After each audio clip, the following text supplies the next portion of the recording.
Good morning. It's Friday, December 12th. I'm Vincent Fanvan, and this is Always Booked Live, your daily briefing to keeping your calendar and your pipeline always booked.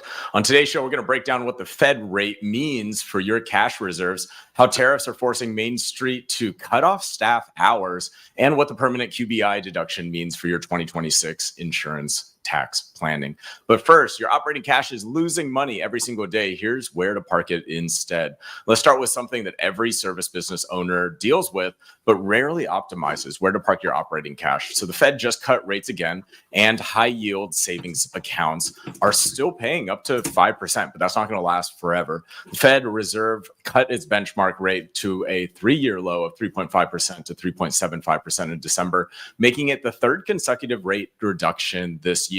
So while average traditional savings accounts yield just 0.4% according to the FDIC data, top high yield savings accounts can still offer as high as 5.84% APY. So this gap is widening between banks that are passing through the rate cuts as well as those that are still offering competitive yields. So according to Wall Street Journal, policymakers made 3 rate reductions in September, October, and December, dropping that benchmark rate to a range that we really haven't seen since 2022. So for small business owners, it really creates a critical window to be able to lock in those yields on operating reserves before that cash and that return disappears. Coming onto the show to discuss how to park this money, where to park this money, CEO, founder, sponsor Donaldson from Captive Demand and FirstFuture.ai. Hey, Spencer, how you doing?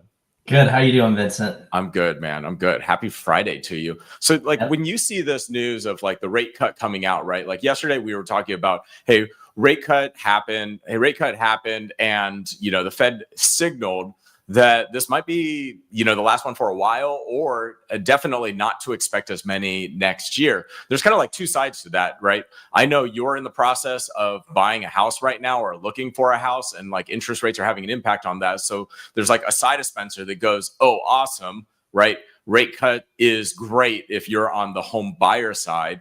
Potentially it's great on the home seller side, right? Because it brings the buyers out.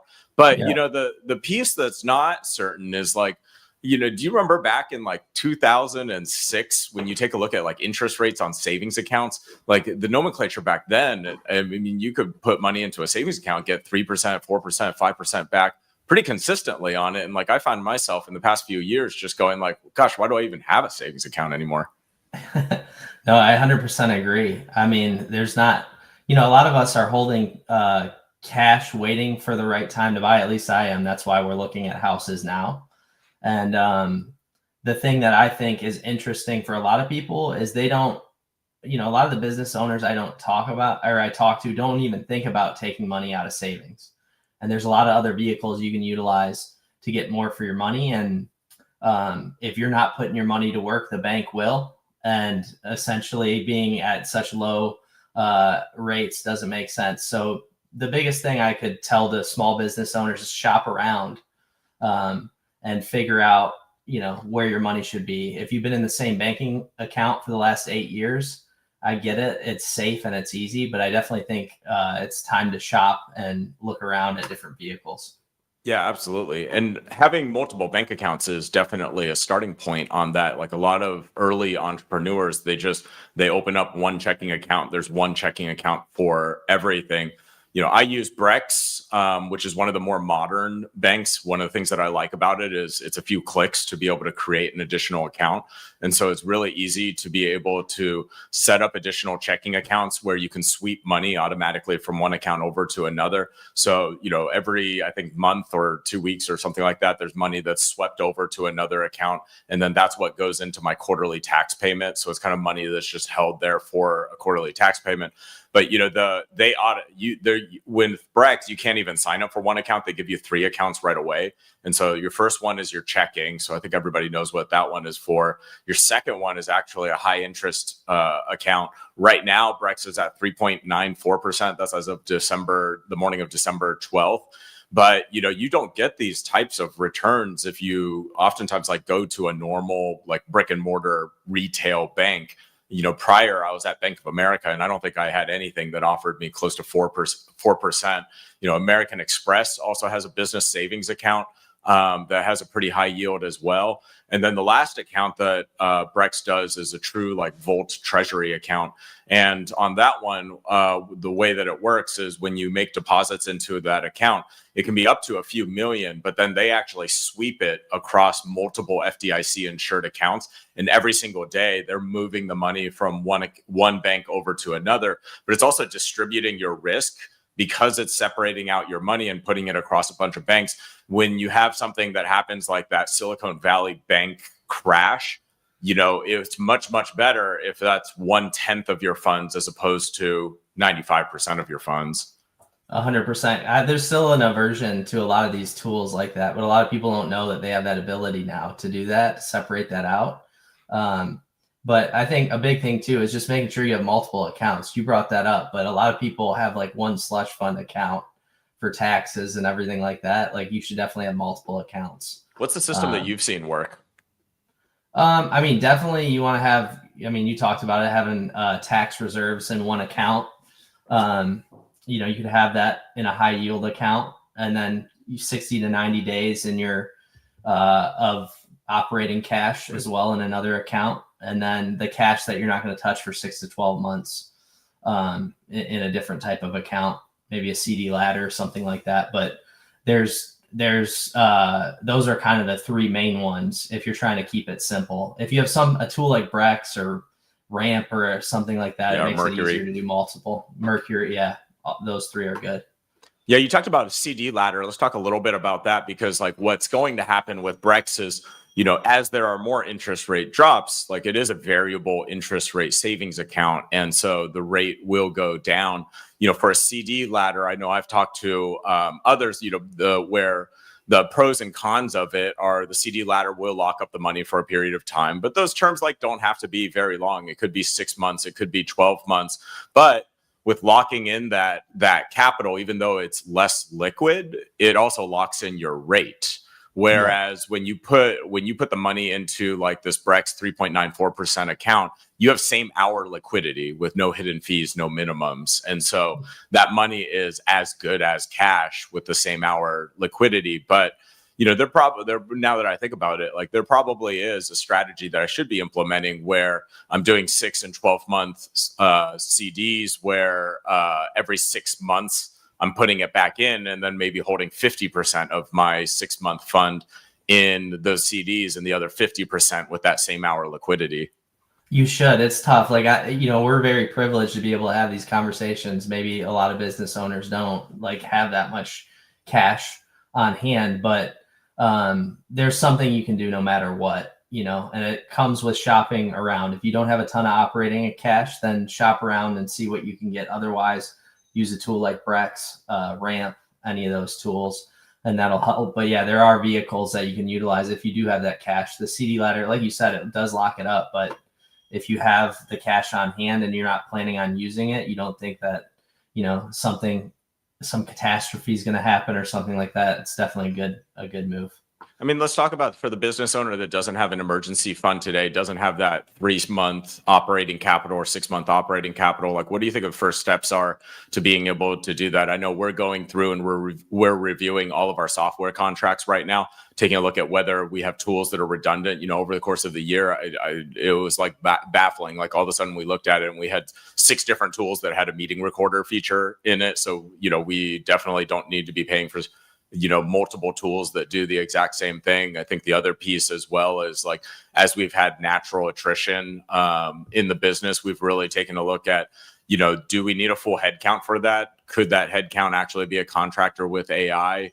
Or could that just be something that we start building an AI agent and then we can tuck away that cash as opposed to replacing headcounts automatically? I think it's just about being organized. So reorganizing all your subscriptions and all your spend, and then because what we find is a lot of people don't even know what they're spending, especially if you've got multiple team members. And I know you've told me like Brex has different features where you can, really track an individual team member's spend.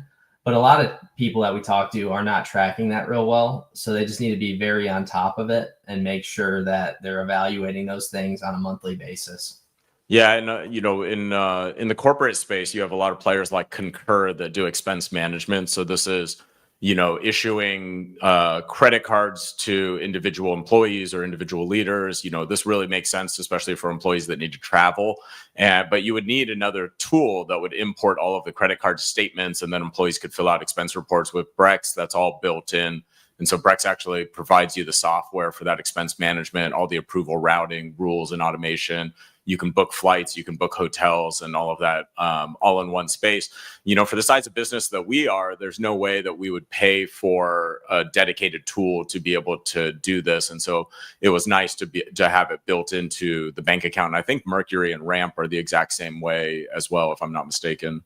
Yeah, with Brex, is there a fee for Brex? Is it transaction fees they're running off of, or subscription? For Brex, they make money when your cash sits as cash, just like every other bank. Okay, yeah. But we're not paying a set subscription rate for it. And so, there are qualifications to be able to qualify for services like Mercury, services like Brex. Like you do have to have a certain amount of cash on hand, but if you can hit that number, it's a pretty good rate of return. But they also make their money like a bank, like every other bank does as well when that cash is sitting there as cash. Yeah, no, that makes sense. So let's talk a little bit about what the takeaways are for service owners. We'll bring Spencer back on here in just a moment. So if you're running a local service business with $50,000 in operating cash, moving just 0.4% from a traditional account to a 5% high yield account can actually generate you an additional $2,300 annually, enough to cover things like your CRM subscription or your marketing automation platform, or pay for even a mobile app for your business. So for online business services with larger cash reserves, the difference is even more dramatic. The key is acting before the banks fully adjust their rates downward. So you want to look for online banks, you want to look for credit unions, community banks that are competing aggressively for deposits. If you don't need immediate liquidity, you want to consider the laddering CD. The best 7-month CD currently pays 4.4% APY with just a 5% or $500 minimum. Still to come, how tariffs are forcing Main Street to make painful staffing decisions. This toy store owner paid $1,200 in tariffs on a $5,000 order. Ouch. Then cut her staff to part-time. So let's take a look at this tariff crisis and how it's hitting retailers and import-dependent businesses this holiday season. The average tariff rate is now over 16.8%. This is the highest since 1935. Owners are being forced to choose between raising prices, cutting hours, or closing altogether. Small business owners across the country are blaming tariffs, forcing them to cut staff hours and reduce operations. And this is according to Inc. magazine. Thea Brown, who runs the World of Mirth toy store in Richmond, Virginia, she paid $1,200 in tariffs on a $5,000 order. That's effectively a 24% hit that she couldn't absorb. So she told Inc. that she may have to move employees from full-time to part-time because payroll is the easiest thing to eliminate. Rachel Lutz, who's the owner of the Peacock Room, a clothing boutique in Detroit, said that 3 of her small business friends have had to close in the past 2 weeks, including a 33-year-old candle shop that just couldn't sustain the tariff costs. And the data backs up these stories. Tariffs brought in $159 billion in duties during fiscal 2025. This is up 150% from $88 billion previously. But what's the takeaway for small business owners? Local service businesses that see retail products, med spas with skincare lines, salons with hair products, fitness studios with supplements. Tariffs are an immediate margin killer in an area where it's supposed to be a margin boost for you with these extra retail sales. So you really have 3 different options. Number 1, pass the cost on to customers, but risk losing your bookings. Number 2, absorb the cost and watch your profitability vanish. Or number 3, cut labor hours and damage your service quality. The smarter play is actually to audit your product mix right away and identify which retail items are actually truly driving profit versus just taking up shelf space. You want to consider switching to domestic suppliers or private label partnerships. Most importantly, communicate transparently with clients about the price increase. Data shows that 54% of consumers already expect tariff-related price hikes, and they're planning on spending cuts accordingly. So let's wrap with a story that shows how tax policy are actually creating real opportunity for growth. This feature, this next one actually comes from my home newspaper, the Tennessean here in Nashville, Tennessee. The butcher shop owner permanently used the permanent QBI deduction to actually hire 3 new employees. And here's the math. So finally, tariffs are squeezing margins, but there's positive news on the tax front. The 20% qualified business income deduction is now permanent. One Tennessee butcher shop owner said that it actually completely changed his expansion plans. In a guest column for the Tennessean featuring a butcher shop owner that credited the permanent QBI deduction savings with his business to actually enable this growth. This was in the One Big Beautiful Bill Act, or the OBBBA, signed into law in 2025. It made the 20% QBI deduction permanent. So previously, it was set to expire after 2025, and it increased phased out thresholds for high income earners. But for businesses earning $100,000, the QBI deduction reduces taxable income by $20,000. So it creates a significant tax savings that can be reinvested into hiring, into equipment, into expansion. Legislation also restored 100% depreciation bonus for assets that are placed in after service after January 2025. So it increased Section 179 expense limits from 1.25 million up to 2.5 million. These changes particularly can benefit service businesses that need to reinvest in equipment, in technology, into facilities, into improvements. And according to tax experts at Thomson Reuters, the QBI deduction allows pass-through business owners to generally deduct 20% of their business income on their individual tax return. So coming back onto the show, Spencer Donaldson, CEO, founder, Captive Demand, and FirstFuture.ai. Spencer, like, these are the types of things where, like, if you're a small business owner and you don't see it, like, you could completely miss it. It's not like during the pandemic where every single major national headline was talking about pandemic relief for small businesses. Yeah, and it's hard to stay on top of everything. It's changing so quickly. This ruling at least signs it into permanence. That's another thing. Like, as a business owner, you're always on the fence about what's going to change here, and this allows you to actually plan based on what you're going to get back. And I think it's super helpful. But you're right. Like, staying on top of this stuff is hard for most small business owners. And that's why shows like yours are great. Yeah, and on this one, like, this is one where, anybody with pass-through deductions is literally talking about most small businesses with LLCs that are structured that way. So this is pretty broadly applicable, no matter how big you are or how small you are. The pass-through LLC is one of the most common ways to being able to form a business. The other big one, especially for software businesses like your company or my company, is really that research deduction is absolutely huge in terms of how you write off your depreciation on your R&D. Yeah. No, all of these things are super helpful. And I definitely recommend anyone who has a business, a pass-through business, talk to your CPA about it. They're going to have much more information. But I would definitely, there's no reason not to utilize these benefits. Yeah, absolutely. That's one of the understated things is I think a lot of business owners are pretty frugal. And so it could become pretty easy for you as you're starting a business, as you're growing a business, to say, hey, I could just sign up for QuickBooks, go click, click, click, and do it myself and save my $1,000 a year or $2,000 a year or $3,000 a year or whatnot.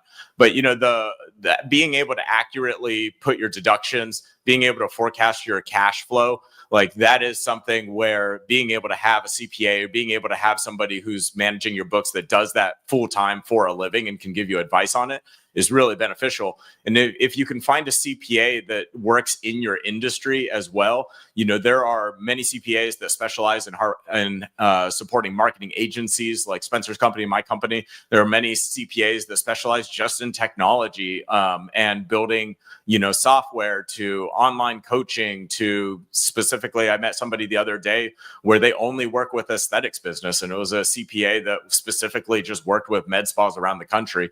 And having that type of expertise baked in can definitely be helpful. Spencer, thank you so much for joining us today. I hope you have a great weekend. We'll see you back here on Monday morning, always booked live.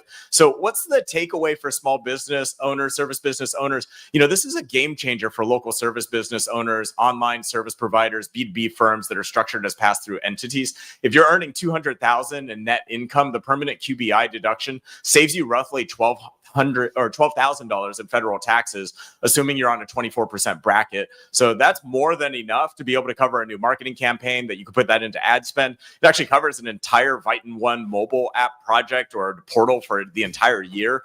So that leaves you dollars that you can then reinvest into the business. But the timing really matters here. To claim 100% bonus depreciation on the equipment, on the assets, it must be placed in service by December 31st, 2025. So for med spas that are buying new laser equipment, salons that are upgrading chairs, or consultants that are investing in CRM or workflows and automations, buying before the end of the year accelerates your deductions and improves your cash flow. So you want to consult your tax professional immediately about the income management strategies to maximize your QBI in 2026. Today's show is brought to you by Viton One, the AI native platform that turns your CRM and the tools that you already use into a custom branded mobile app and client portal for your clients. If you have clients that are bouncing around between booking links and emails and DMs, Viton wraps that all into one place on the mobile phone screen of their home screen so that they can book, so that they can rebook, and they can stay engaged without you chasing them.